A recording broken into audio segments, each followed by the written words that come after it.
So we start in silence just as a way to get clear about our intention about being here. Clear our heads and hearts and just open up to the mystery that wants to be present in the teaching.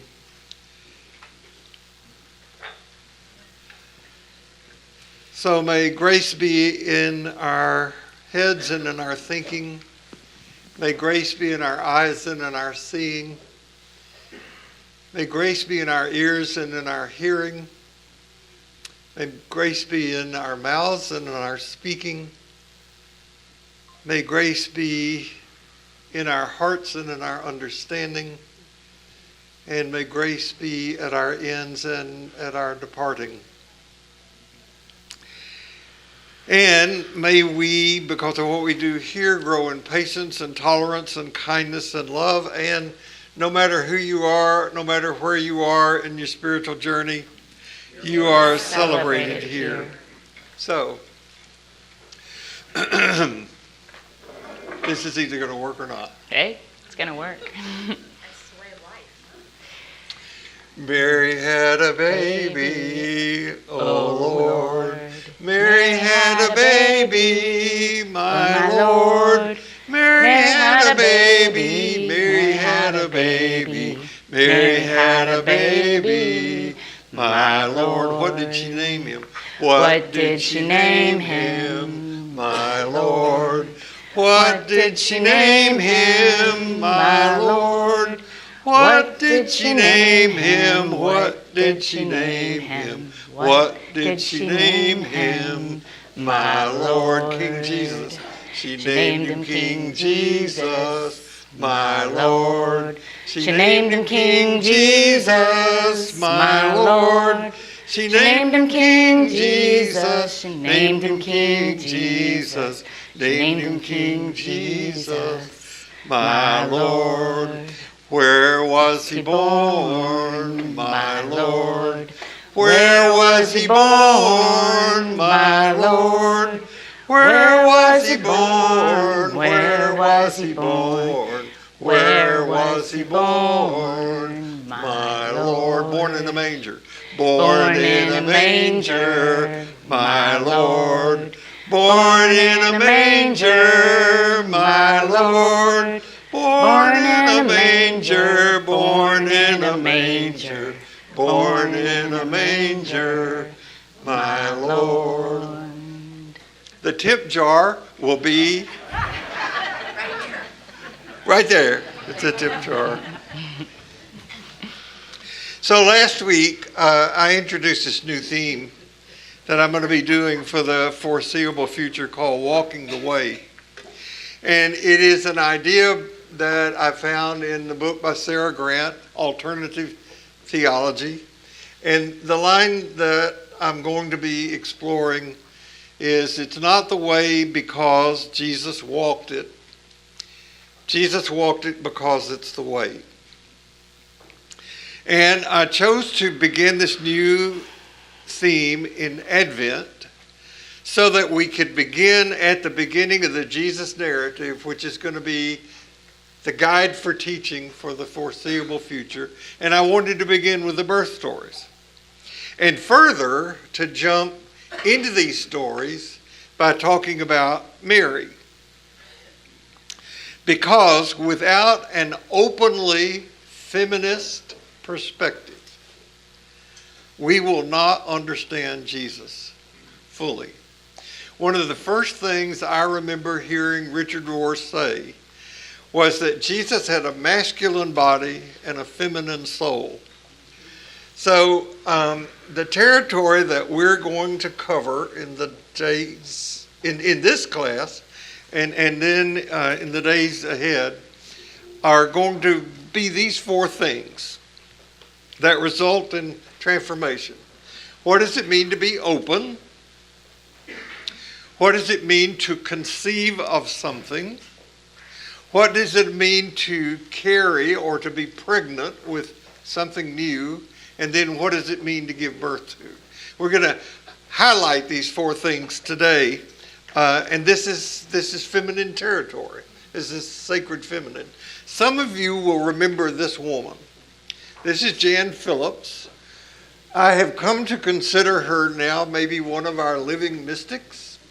Jan was here, remember, about 2 years ago, and she led us in some creativity work that was helped me tap into some stuff that I was not aware that I was able to do. She has a new book out. I didn't check this morning on Amazon. Amazon, if you search on Amazon for her new book, which is called Stop Seeking, Start Finding, Amazon will complete the sentence, but you don't get a book yet. So it's on the way. It's had a book launching last week. And about 2 weeks ago, Jan sent me in a PDF the first 100 pages of her book. It is a gold mine of great photographs, wonderful quotations, and elaborations on those quotations that she has. It's really, really great. The quotes in the book, she says, they guided me in that long process of releasing outmoded beliefs. Going to talk about that next week.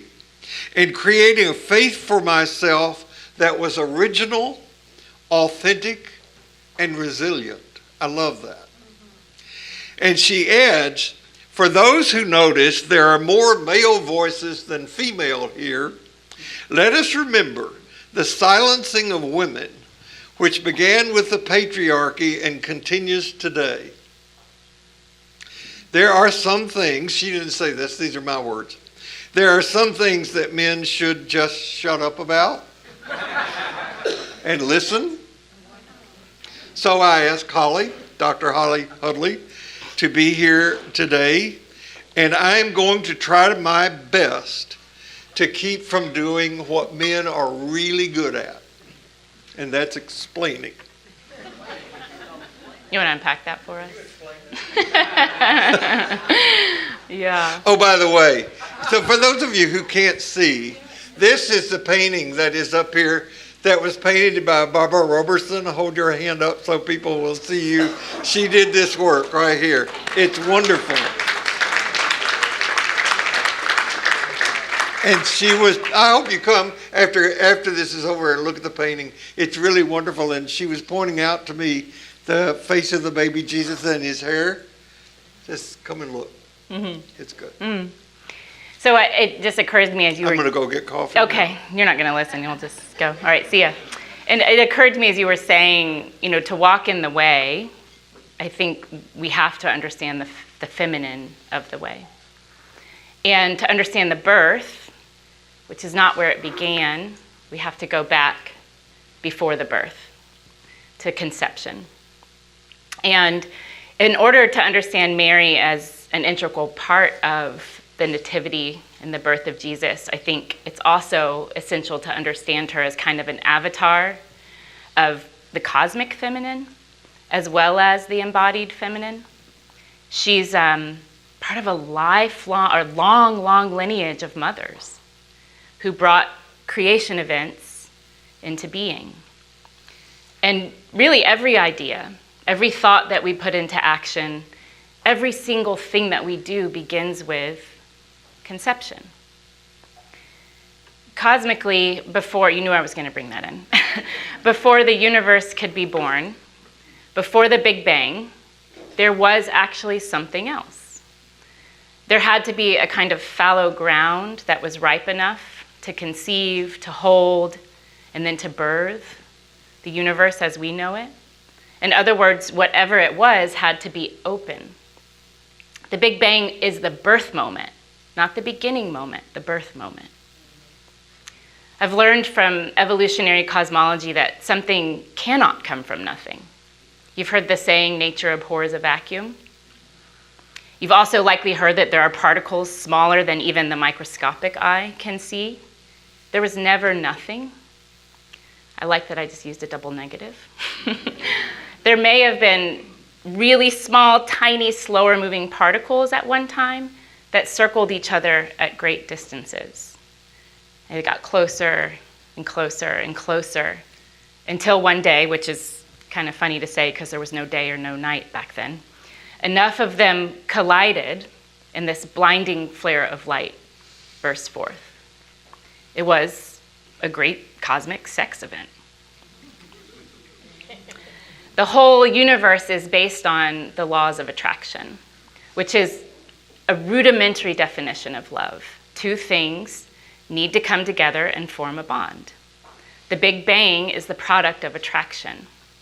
It's only natural that we would develop then stories about that event in which conception and birth are light events. My professor, Brian Swim, had this really poetic way of describing how light particles from what he calls the great flaring forth are nestled in our bones. There's something in us that is that ancient. Even more fascinating to me is that our left arm contains different star particles than our right. Yeah, it wasn't just one star that made you. Our bodies, our births, our entire beings are light events. And like Swim, I believe that our modern wisdom traditions, our modern spiritualities have to couple with science in order to create a richer understanding of reality. So I hope that we can understand the conception and birth of Jesus as both an evolutionary and a spiritual event. Swim writes, "It was out of the dynamic of cosmic celebration that we were created in the first place. We are to become celebration and generosity, burst into self-awareness. What then is the human? The human is a space, an opening, where the universe celebrates its existence." Opening is the first premise that Bill puts forth in order for us to understand the significance of the feminine in the Jesus story. And when we think about cosmic formation, it has to be based on openness. For life to occur three-dimensionally, an open system is a prerequisite. An open system is a model of the universe where energy and matter can flow in and out of semi-permeable membranes. It's like a sponge. Water can go in, water can go out. Things have to be exchanged. It isn't isolated, but it interacts with its surroundings. A closed system is completely self-contained, and it eventually will die. It can't last. That's a good metaphor for everything. An open system expands, a closed system eventually dies. An open system, as I said, is always expanding. It contains a density of matter, and it operates on the principle of reciprocity, give and take. It's interesting to me to ask, where are we right now as an open system, politically, socially, spiritually? We've got an incoming president who preaches isolationism. And I've wondered these last weeks, what is going to be required of us in the coming months and years? I've wondered whose lives will be called to stand for and what light in the darkness we will need to shine. I wonder if we will be able to remain open. The human body is also an open system. A woman's body has to remain open in order to conceive. I'm fascinated by this concept that Mary conceived through her ear, an entirely different orifice than our usual conception stories. Yeah. This painting, many Annunciation paintings, in fact, show that a beam of light, often coupled with a dove, heading straight into Mary's ear. So remembering this, that light is our origin story. So naturally, Jesus is also of this lineage of light entering in to Mary. Without that scientific understanding, we told stories about it, we imagined it, and created works of art like this one. Somewhere in our beings, we intuited this formation in light. And in the absence of scientific knowing, we have artistic interpretation. So I was just thinking while I was listening to you, and although we've talked a gazillion times about this week, gazillion is an exaggeration. It is a little bit. Right. I haven't been alive that long. You have. From the beginning, the Spirit of God broods like a mother hen over creation. I mean, it's in my notes. Yeah. Yeah. Are you explaining? I'm just kidding.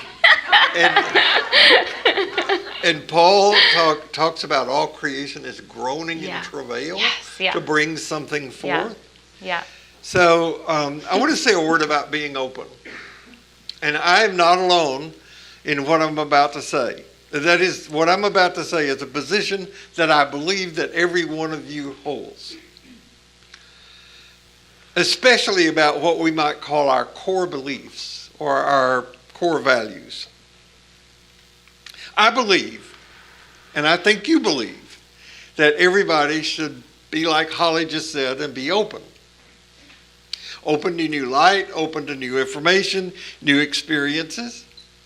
And I want people to be open to what I have to say, my opinions, my beliefs. As a matter of fact, the world would be a better place.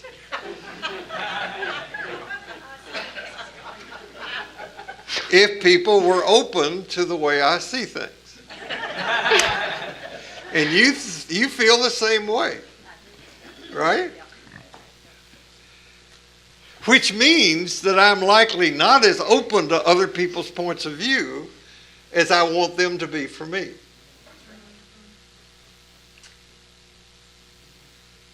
Now we could spend an entire session talking about just this. There are people who voted differently than me who have just as legitimate reasons in their minds for what they did as I have in mind for what I did. And yet the tendency is to other rather than be curious. And it's hard. And it's especially hard in our particular culture. But I'm going to give you a couple of examples of complications here. And I'll elaborate on this next week.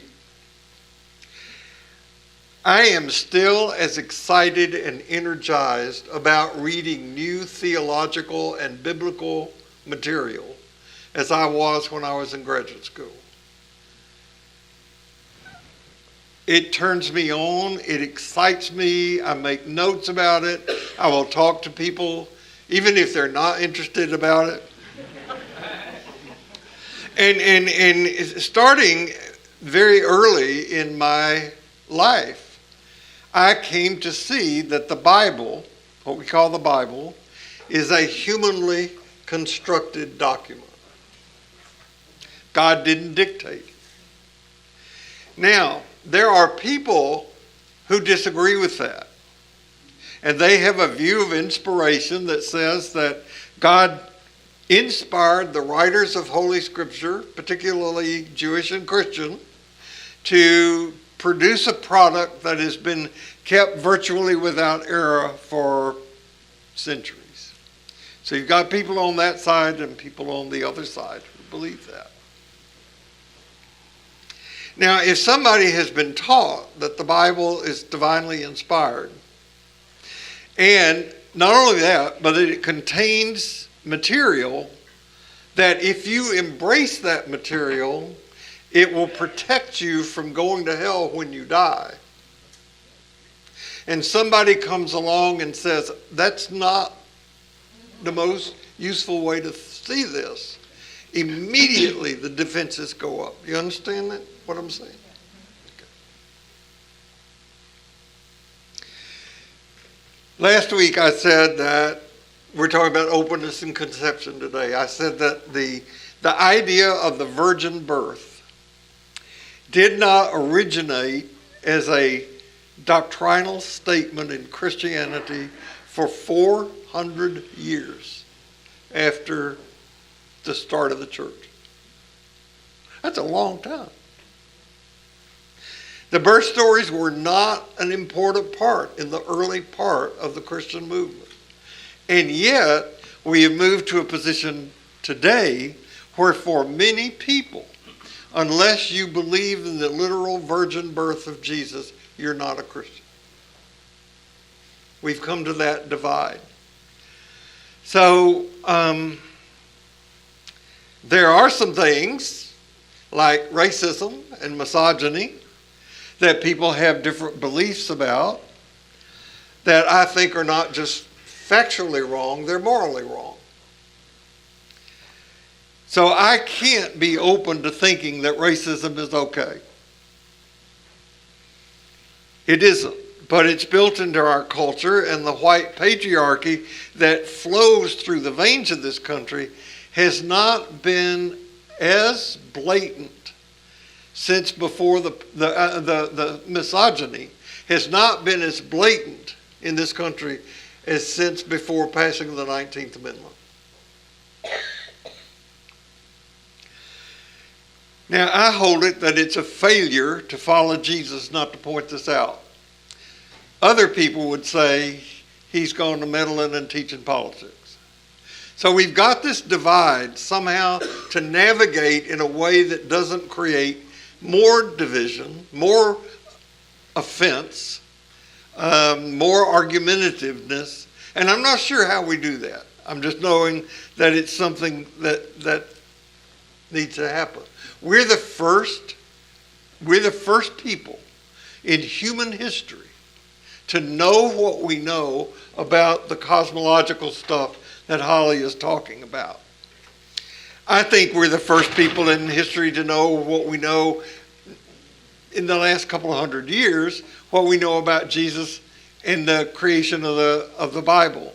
And for somebody like me, it's very exciting and energizing, and I look at the pictures of the Hubble and the James Webb Telescope and go, wow, and other people go, We have to be open. Yeah, so, Brian Swim puts into words what I think the feminine knows. This openness, this kind of ripeness for something being born.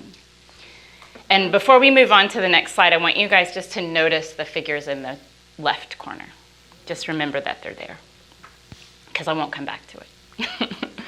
So one of my favorite theologians is Catherine Keller. She says that the whole cosmic creation event is a feminine one. We're not ex nihilo, which means from nothing, but ex profundis, born of an endlessly creating, generating abyss, which she says is most certainly a feminine force.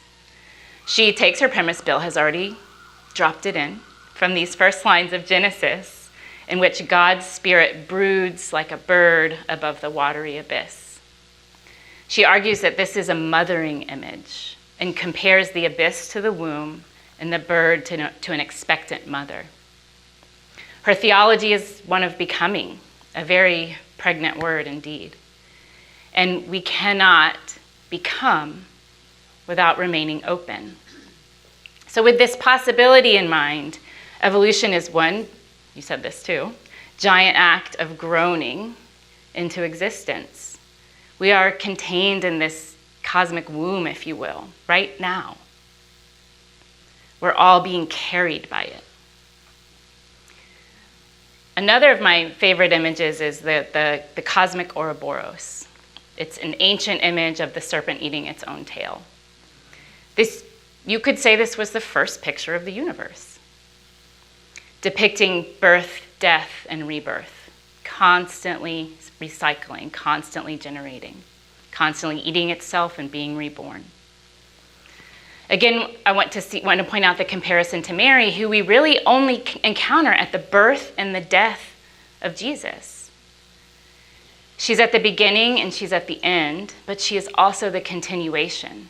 Every time another baby is born, which all of us were born, some of us have given birth, we are reenacting both this original cosmic event and the nativity event.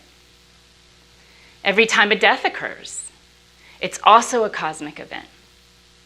We return to the elements and we're born again into a state of oneness. We return to where we came. Mm-hmm. So in the beginning, God speaks light. That's the light coming in through Mary's ear. And in the beginning, before there was form, there was the Word. In his painting, Fra Angelico places Mary at the beginning of time, when God spoke light into the ear of creation. Mary symbolizes creation that is both universal and very specific to her. Mm-hmm. The Word became flesh. The light became flesh. The nod to the beginnings is repeated in the depiction of Adam and Eve in the corner of that painting. It's a timeline, a connection of the very first story to the middle story, to the one we are creating right now. So from beginning to end, it's if we can understand Mary like any mother who initiates another creation story, then we can understand that we are cosmic, part of everything, and we are specific, part of the story we are living. I am every mother in some sense, and I am my boy's very specific mother. 2 Aramaic translations of the Lord's Prayer start with, O cosmic birther of all radiance and vibration, soften the ground of our being and carve out a space within. And then another one, O birther, father, mother of the cosmos, focus your light within us. Given these prayers, it's no surprise that so many Annunciation paintings illustrate that shaft of light penetrating Mary's ear. One of my favorite lines is also from St. Ephrem of Syria. He wrote, as indeed he sucked Mary's milk, he has given suck, life to the universe. As again he dwelt in his mother's womb, in her womb dwells all creation. Cosmic and specific. Another way to interpret the Annunciation is as a dream experience. When we didn't have access to blood tests and home pregnancy tests, I imagine women had to lean much more into intuiting and sensing. And dreams help us do that. So Marie-Louise von Franz, a contemporary of Jung, says, a dream is the voice of the cosmic matter within us. Every dream is an attempt to stabilize the person. Indeed, Mary had this experience of cosmic matter entering her being, and she and all mothers have to open themselves to conceiving of this possibility. So it occurred to me this week that it's possible to practice religious, theological, and spiritual birth control.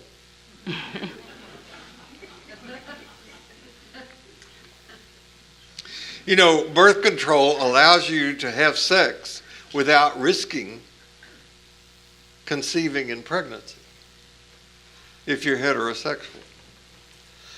And I think that one of the reasons that people hold off having in-depth, prolonged spiritual practice is because of this. And I understand that.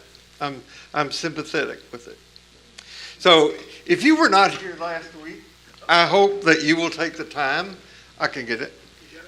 I hope that you will take the time to listen to what happened in here last week. The birth stories are parables. And what we call the parable of the prodigal son, in that parable, the main character is God, the Father. So in the nativity stories, in the birth stories, the main character that we see is Mary, but the acting character in the story is God, the divine presence. God is initiating something, and Mary is open to receiving what is being offered by saying, let it be. And I believe that the evolutionary cosmologists are saying that what we're being called forward into an act of co-creating to be sexual partners with the universe. Are you hitting on me? I'm just kidding. For sure. There's, I just made that awkward, didn't I? There's a book called Anna, Grandmother of Jesus. Has anyone heard of it or read it? It's a fictional account of, or an imagined account of the female lineage of Jesus of Nazareth.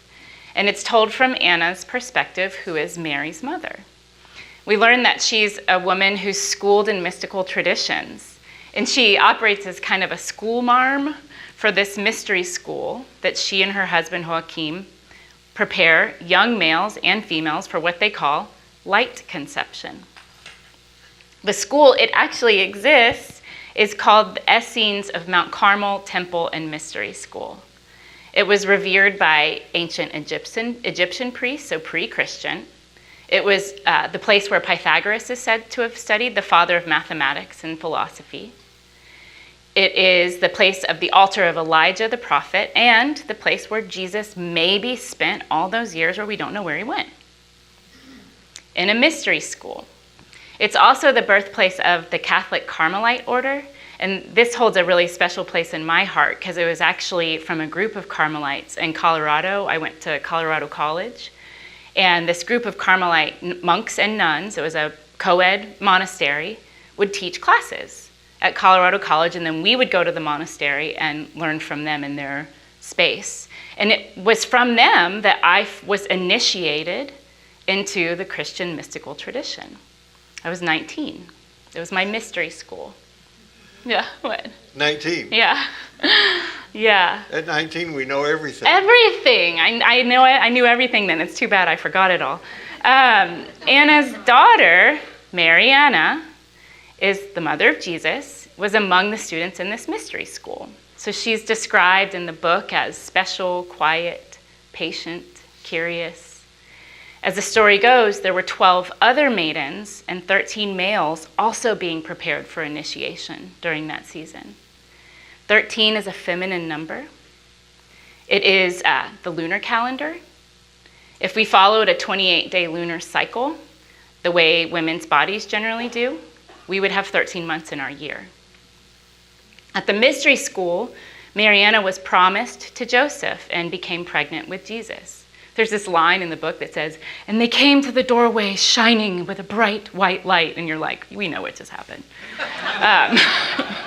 He was also prepared as an initiate for light conception. The other 12 men and women were said to be the fathers and mothers of the 12 disciples. So this is a holy number. And Anna's imagined text, this is one of my works of art. They are being prepared for a mystical encounter with creation, holding the secrets of the universe, taking their part in a cosmic story, and facing an outer world, and this is really important to today, wrought with conflict and instability. They didn't get to stay in the sort of comfort and safety of the mystery school. They had to go out in the world. This story repeats again and again and again throughout time. I have the sense right now that things are so pregnant. The whole pregnancy process is an act of preparation and patience. We know it'll come to a finite end, but there's still a crazy amount of anticipation. The mystery school that Mary and Joseph were potentially a part of was their preparation, or in evolutionary terms, their expansion. We are all invited into this mystery. If we ask ourselves right now, what is it that we want to birth into the world? What new consciousness do we want to be part of? We too are part of that mystery school. We can't just go out there tomorrow and make it happen. I think we need to be pregnant with it, to really dwell on it, to meditate, to mull over, and to get clear on what is ours to do. Otherwise, we give in to impulse and short-sightedness, and we act prematurely. Right now, in this particular climate, to do what is right, I believe, needs our thoughtful and intentional participation. It's ripe for preparing and incubating. We must be open, conceive, and then carry a community together in a conscious, loving, and peaceful way. So our oldest granddaughter is a labor and delivery nurse in Oklahoma City.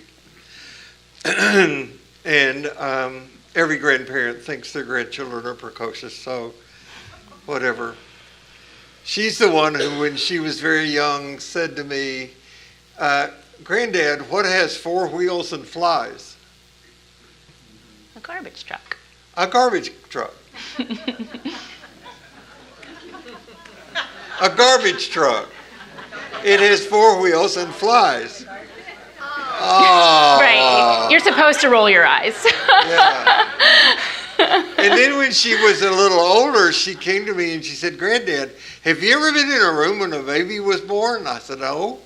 And she said, "That must have been really hard on your mother."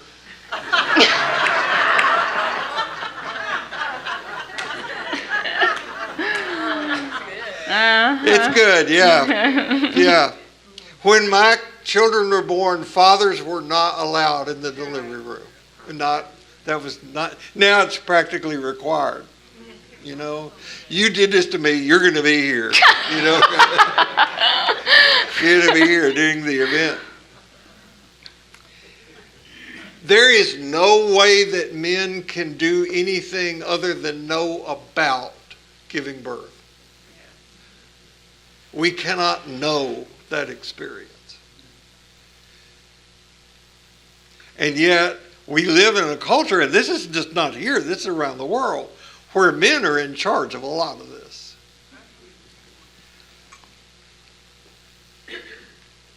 I don't even think when my children were being carried in pregnancy that there was a lot of emphasis on nutritional needs for the mother and the baby. I think women drank martinis and smoked and did a lot of things during that time because we didn't know. I can remember as an expectant father sitting and poring over Benjamin Spock.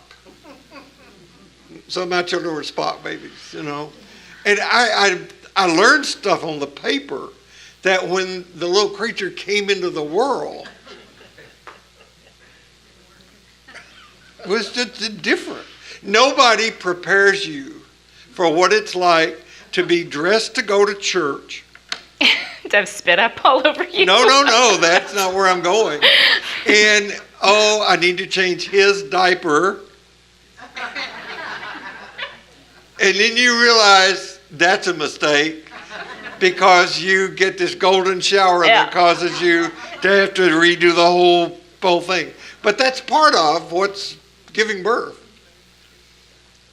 I just think, and Jim Gaffigan does a stand-up routine about this, you know, the comedian, that is so amazing that a human being can have another human being growing inside their body.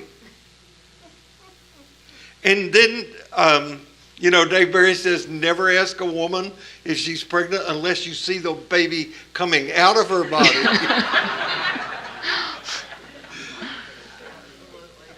But that a human body can just come out of a mother human body, that's a miracle. That's amazing. It's astounding. Every religious tradition that I know makes a huge deal out of this. I found this picture. I thought, and I told Holly, I thought I had seen a birthing bench from Africa in the MFA, but I couldn't find it on the internet. What you're seeing now is depicted as the oldest, like 10,000 years, depiction of a woman giving birth. This is a carving on the wall of a temple in Egypt. It's the oldest that we have. 10,000 years old. And just this morning I was reading in Bart Ehrman's book about the very controversial passage in John 3:16 where Jesus is saying to Nicodemus, you have to be born again or from above, but you have to be born one of those if you're going to have a new life. And every religious tradition does this. In male rites of initiation, they reenact the birth of a man into the world to mark a new kind of initiation rite, an identity for him. Have you been born again? Was the question that evangelicals were asking when I was growing up.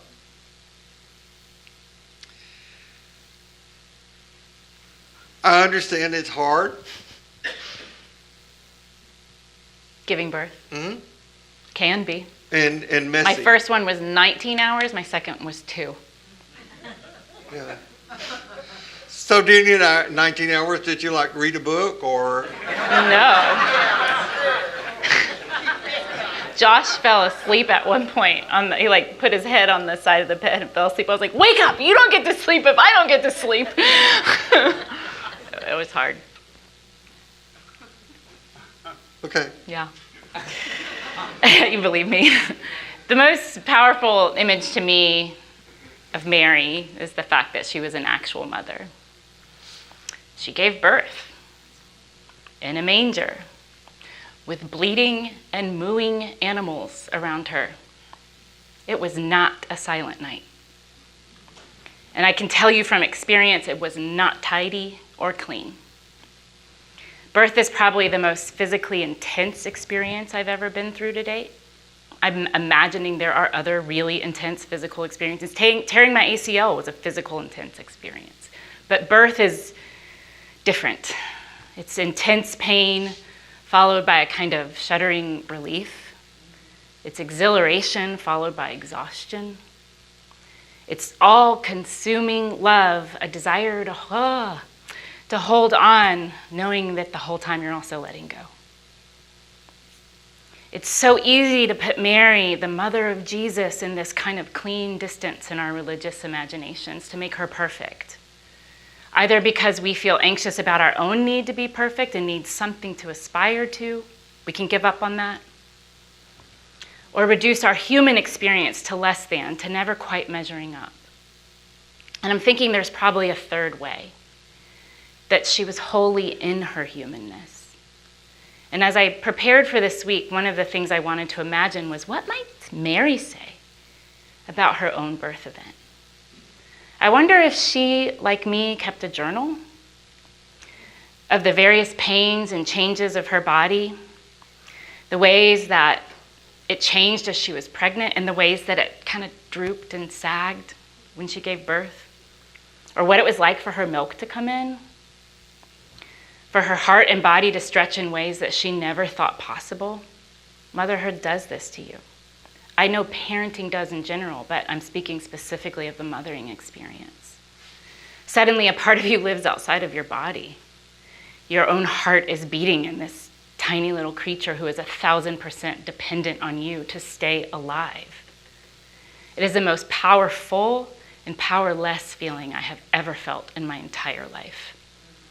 And even as I wrote this, tears welled up in my eyes because it seems impossible that my gangly 6-foot teens were once small enough to cradle in my arms, much less live inside of me. Still, even today, my heart beats outside of my body. I have to be in this constant tension of holding them close and letting them go. Just the other day, I took my kiddos to school, and my youngest son barked at me with such ferocity that I almost cried. I'm pretty tough. I don't usually cry when they are being teenagers. But this one, it took me by surprise. The power of his rejection and my tears that were so close to falling. He got out of the car in totally insolent silence. My heart constricted. A couple hours later, from English class, I get this text. Mom, can I come home, please? I'm not feeling well. Someone sent the video of me missing a layup to a group chat, and I don't feel well. He wanted me to come get him. So of course my heart flew open. And naturally I wanted to strangle the kid who sent the video. Because it was intended to do harm, intended to tease. But this is motherhood. This is a spiritual practice in its own right, forever teaching me about constriction and expansion. It's ethereal and it's extraordinarily physical. It makes me aware of my humanness in 87 different ways. That's approximately 3 times an hour on a daily basis.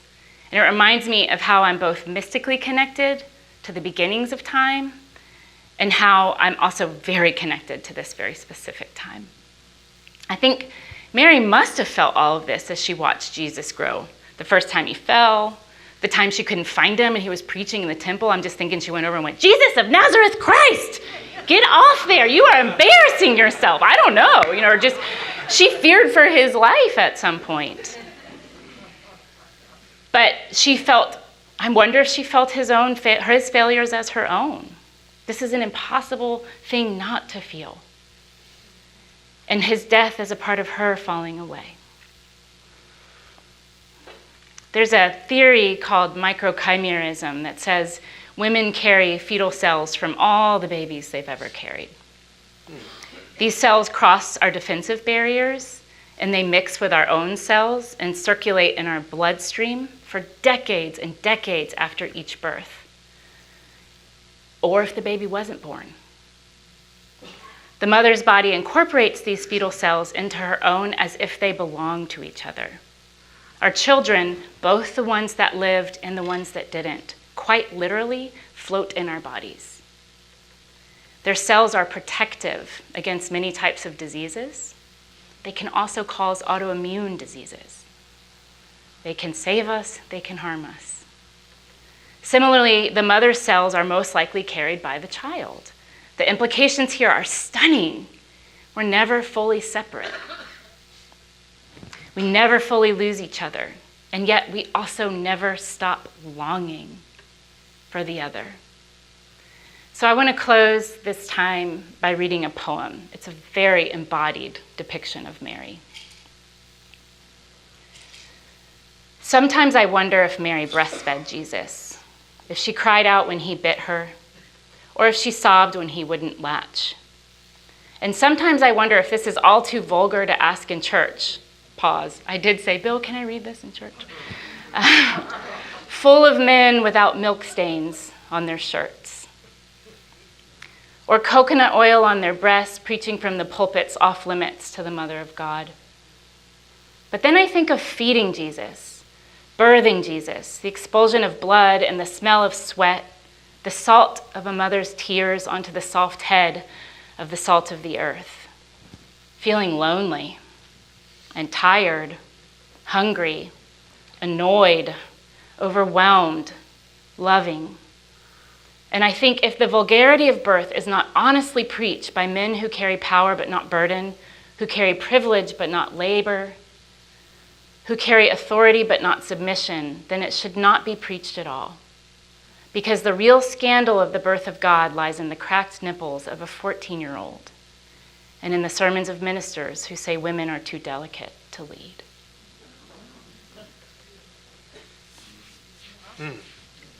That's powerful. You know, Thich Nhat Hanh teaches that we should treat everyone as if they are our mother, because they are. Mm-hmm. And based on what you said about cosmology and the genes and cells and all of that, I also had two other thoughts listening to you. One was, I think it was somebody like Ann Landers or somebody who said that the decision to have a child is the decision to open your heart and allow someone to step on it. Yeah. Yeah. And I also had the thought when you were talking about your son that we now know from archaeological evidence that when God called Abraham to sacrifice Isaac, Isaac was 12. Because if he'd been a teenager, it wouldn't have been that big a sacrifice.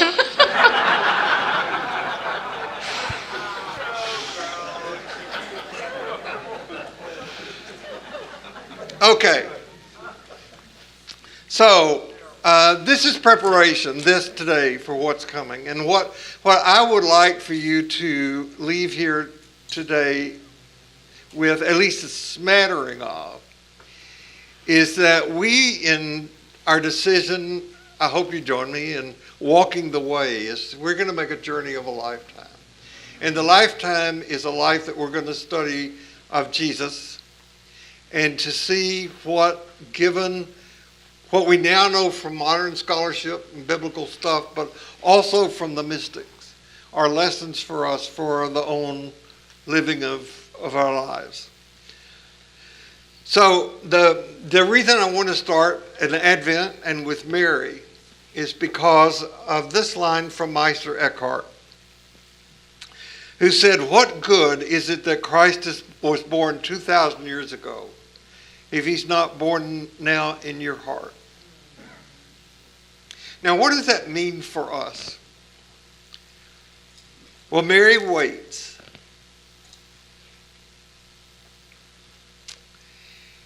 Mary is powerless.